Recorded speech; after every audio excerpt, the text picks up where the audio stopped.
Why are thousands of Bangladeshis marching toward the Indian mission in Dhaka? Why is New Delhi suddenly on edge? And why are Pakistan's leaders quietly building ties with Bangladesh while Indian influence looks shaky?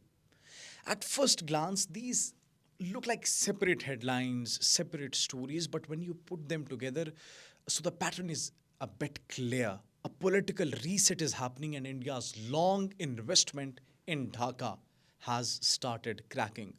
Let's start with the streets. People in Dhaka are protesting outside the Indian High Commission, demanding answers, demanding respect, and Bangladesh's sovereignty, and loudly rejecting what many see as external meddling. Police prevented marches toward the mission, but the anger is visible on the roads and online. You can see it online. These are not anonymous online posts. These are mass protests and organized mobilizations under many groups like July Oikya. At the center of the anger is a simple accusation, dear viewers, that India, through its intelligence agency and political influence, engineered leaders and protected its favorites in Dhaka. Many protesters point to the long records of New Delhi's close ties to Sheikh Hasina and to allegations that the Indian state treated her as an investment. Those accusations now fuel the narrative that Dhaka must reclaim its independence. Many in Bangladesh believe the removal of Hasina exposed the depth of foreign influence, and people are reacting. The Indian government, on the other hand, denies meddling, of course, but denials don't stop the crowds. Now, listen to the political rhetoric. Hasnat Abdullah, the National Citizen Party organizer, has been explicit. Destabilizing Bangladesh will have regional consequences, he warned, and even referenced the strategic Siliguri corridor, the chicken neck corridor, linking India's northeast to the rest of the country. He argued that if Bangladesh is pushed or its sovereignty undermined, the consequences would isolate India's northeastern states. His warnings are political signals aimed at New Delhi and a reminder of geography's power.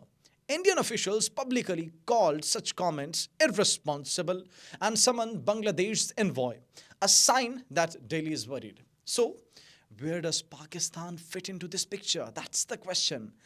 Look at the visits and the follow up. Pakistan's foreign minister recently traveled to Dhaka on an official visit. High level naval delegations docked at Chattogram, and Pakistan's top military officers, including the chairman, Joint Chiefs of Staff Committee, General Sahir Shamshad Mirza, met Bangladesh's leadership and service chiefs.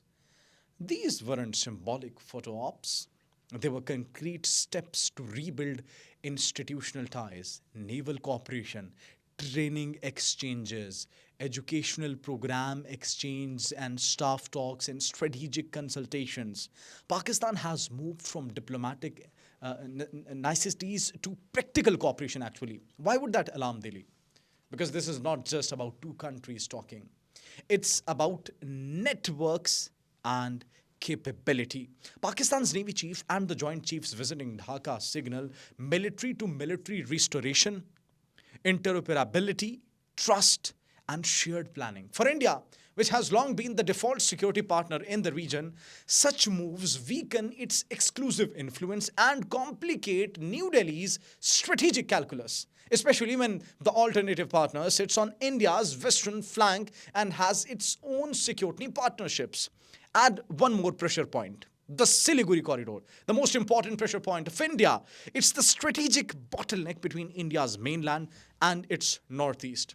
Any suggestion that Bangladesh could shift policy, limit cooperation, or even offer sanctuary to certain anti-India elements is enough to make Delhi nervous, and that's what they've been saying. That's why Hasnat Abdullah's rhetoric, whether bluster or serious warning, triggered an immediate diplomatic response and media alarm in India.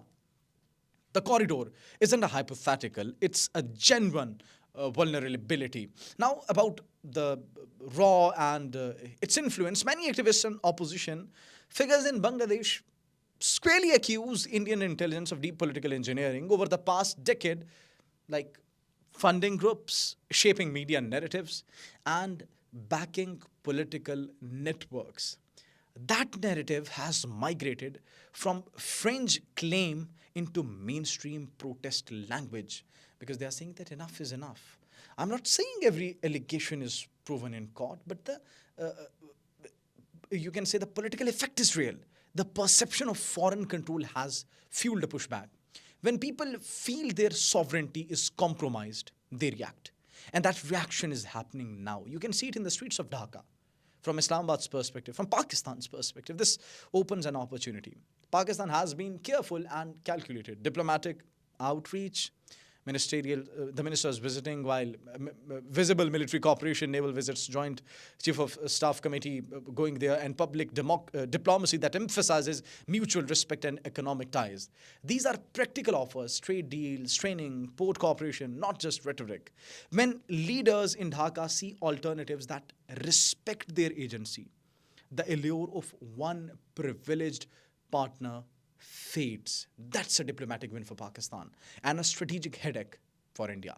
But there's a risk on all sides. For Bangladesh, mass protests carry the danger of instability, and a heavy handed state reaction could worsen the situation. For Pakistan, stepping in too hard risks a backlash and accusations of opportunism. For India, the core risk is strategic, losing the unquestioned influence it once had in Dhaka and seeing its security equations in the northeast and Bay of Bengal become more complex. That's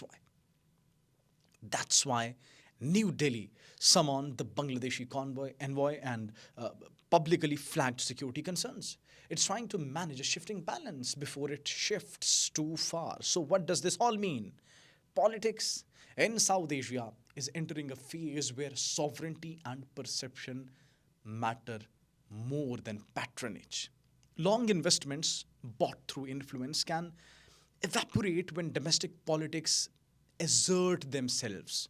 And Pakistan's quiet but steady outreach to Bangladesh is exploiting that opening. And the streets of Dhaka are the proof. My question to you is simple. Does a foreign policy based on deep influence still work in a world where people demand agency?